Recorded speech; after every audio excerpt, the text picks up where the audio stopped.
સુરતના રેલવે સ્ટેશને અમે ટાઈમ પર પહોંચી ગયા અને ત્યાં જઈને ટિકિટ લીધી અને આજે ટ્રેન પણ મૂડમાં હતી. ટાઈમ તો થઈ ગયો હતો પણ ટ્રેન 2 કલાક લેટ આવી. તો 2 કલાક અમે પ્લેટફોર્મ પર બેઠા, ઘડિયાળ જોઈ, લોકોને જોયા અને ટ્રેનને મેન્ટલી કન્વિન્સ કરતા રહ્યા. પણ ટ્રેન 2 કલાક લેટ આવી. 2 કલાકની સ્ટ્રગલ પછી ટ્રેન આવી અને અમે પછી વડોદરા પહોંચી ગયા. પછી પાર્કિંગમાંથી ગાડી કાઢીને અમે અમારા લોકેશન તરફ નીકળી ગયા અને વડોદરાએ વેલકમ એન્ટ્રી ટ્રાફિકથી આપી. ડ્રાઇવિંગ કરતાં કરતાં સુરસાગર લેક આવ્યું. થોડી વાર પછી અમે મંગલ બજાર પહોંચ્યા.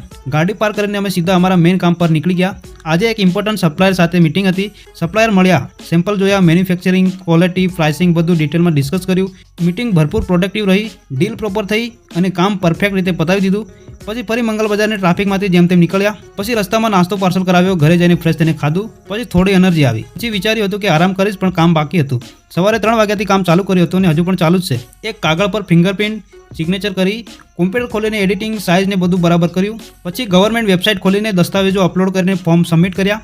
એના પછી લિસ્ટ તૈયાર કર્યું, કયું કામ થયું, કયું કામ પેન્ડિંગમાં છે, કયો માલ જોઈએ છે, સપ્લાયર અપડેટ ને બધું નોટ કર્યું. પછી એક્સેલ શીટ ખોલીને પ્રોપર એન્ટ્રી કરી. આ બધું કરતાં કરતાં રાતના 12 વાગીને 26 મિનિટ થઈ ગઈ હતી. પછી કોમ્પ્યુટર બંધ કર્યું અને ડાયરેક્ટ સૂઈ ગયો.